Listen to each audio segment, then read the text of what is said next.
Thank you very much. I would like to first to express my thanks to organized committee, especially to Zulfi, for this excellent meeting. I'm representing International Pediatrics Association. So that means we have to deal with pediatricians. Personally, I am general pediatrician, teaching and practicing for more than 40 years. So, what we are doing, we take data, the knowledge from epidemiologists, and then we try to apply to the children. And there are two partners in this case. The first one is the national government and all organizations, journals, and different things. And the second one is the healthcare workers. In this category are not only pediatricians, but also midwives and nurses and different people. Who is caring for children? Pediatrician first, also GPs, family doctors, nurses, midwives, and general talking healthcare workers. As pediatricians, always we have the first priority, protection and prevention. That's we teach, that's we apply to the patients. And what we get from epidemiologists, we try to apply to the patients. And the second line is the treatment. But most important, first priority is protection and prevention. What we learn today from this meeting? We had a lot about protections, about breastfeeding, about clean water, about zinc, vitamins, immunization. We had a lot about prevention, washing hands many times, sanitation, safe drinking water, and environmental. And last, this is different kind of treatment for the patients. IPA has different technical committees, different technical advisor groups. We have one group for newborn child survival, another one for immunization and breastfeeding, and so on. And we do different things. The pediatricians try to teach all the pediatricians and health workers around the world. That's the most important thing. And then we try to cooperate, to coordinate with different organizations, different journals, and you can see on this diagram that IPA apply first to regional societies, to national societies, and then go straight to pediatricians. And the pediatricians go directly to children. On the other hand, go through the international players, through WHO, UNICEF, and different other organizations, to the governments, and go again through the community to the children. All these are mixed, and we have to work together because it's much better. We have more power if we work together instead of working each one alone. What pediatricians can do is depend especially from the number of pediatricians each nation has. It's very important.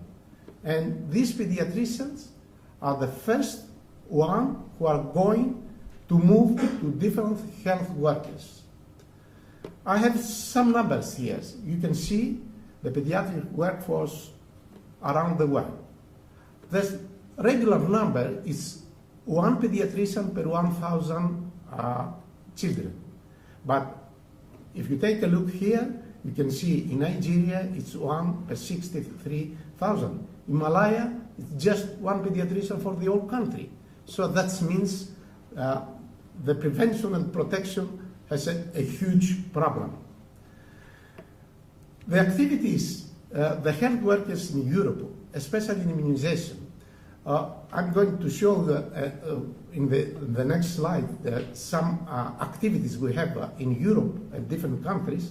And you can see that only from 30 national countries in Europe, only 5 countries are apply pediatricians to immunization. The other 25 is going through the GPs, family doctors, nurses, and different people. And if you look at MMR, which way they do, it's confused, but you realize when you have pediatricians, you have more coverage, more than 90%. In countries you don't have more pediatricians, they do one dose or all the immunization is less. And if you analyze in Europe, 30 countries, you can see that 12 national countries have only pediatric system, 16 mixed general practitioners and pediatrician, and 6 GP and family doctors. And last year we had a meeting with WHO and several other people in Rome, and we analyzed what is going on, and we have low immunization in MMR. This is an example. It's the same way with pneumococcus or diarrhea vaccines or whatever. To me, the most important thing is it's the lack of knowledge to the people who work with healthcare system. For MMR, let's go the other way around. If in the community, the government advertise MMR, the mother, before go to pediatrician, to the GP or to the nurses to have the vaccines, ask the neighbor, the next door health care people who are there. Probably it's a medical student, probably it's a nurse, probably it's a midwife. I don't know what is the next door neighbor. And you can see here that in Germany, they had in 2008 a lot of cases of missed. 25% of midwives, they said it's very dangerous vaccines. Don't do it. In France, they had also a lot of cases. 6% of the doctors was against MMR. In Italy, 22%. They didn't promote the immunization. And in Greece, when HPV came out, all obstetricians and gynecologists said it's dangerous, don't do it. So that means they don't know the vaccine. So they are afraid, and the easy answer is don't do it, it's dangerous. So what IPA has to do is to try to educate all these people. Then it's the cost. But the cost, it's not really problem. You know, if always you take the economic cost for immunization, for instance, you can have a data.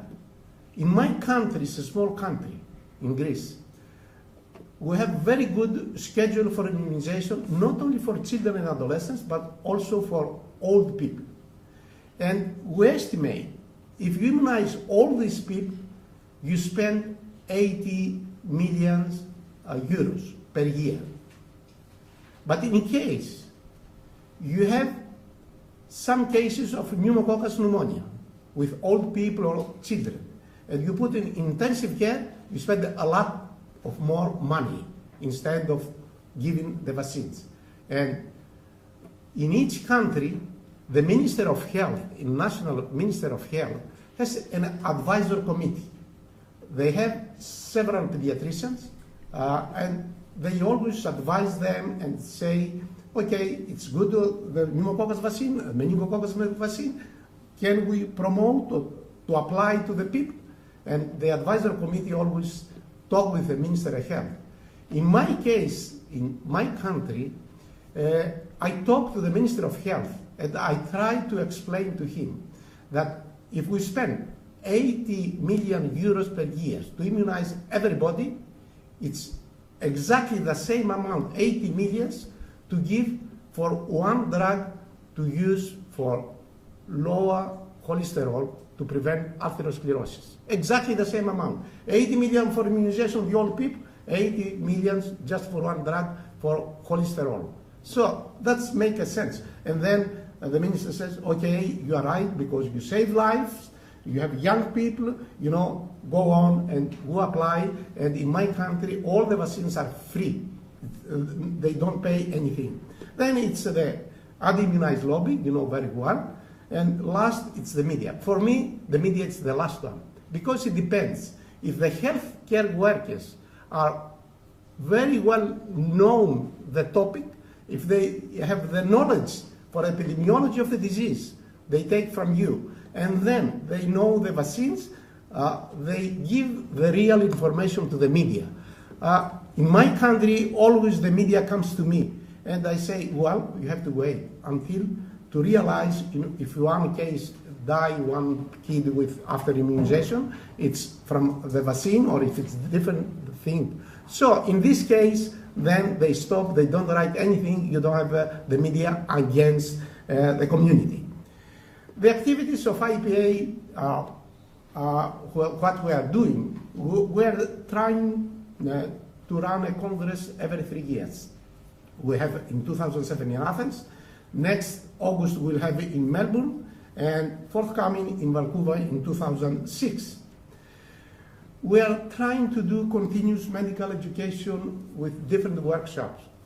I said before, right here, we cooperate with WHO and American Academy of Pediatrics, and we run different workshops in different countries, in different people, try to educate representatives from each nation, just to know what they will do in their own country when they go back. Also, we have a newsletter. We publish a lot of data there, and we circulate in more than 80,000 participants in all national society. And we have a very good website linked to the national societies. So we try to educate the pediatrician to all these countries. In summary, I would say that the tools we have in IPA, it's the Congress every 3 years, continuous medical education, website, and the newsletter. Thank you very much.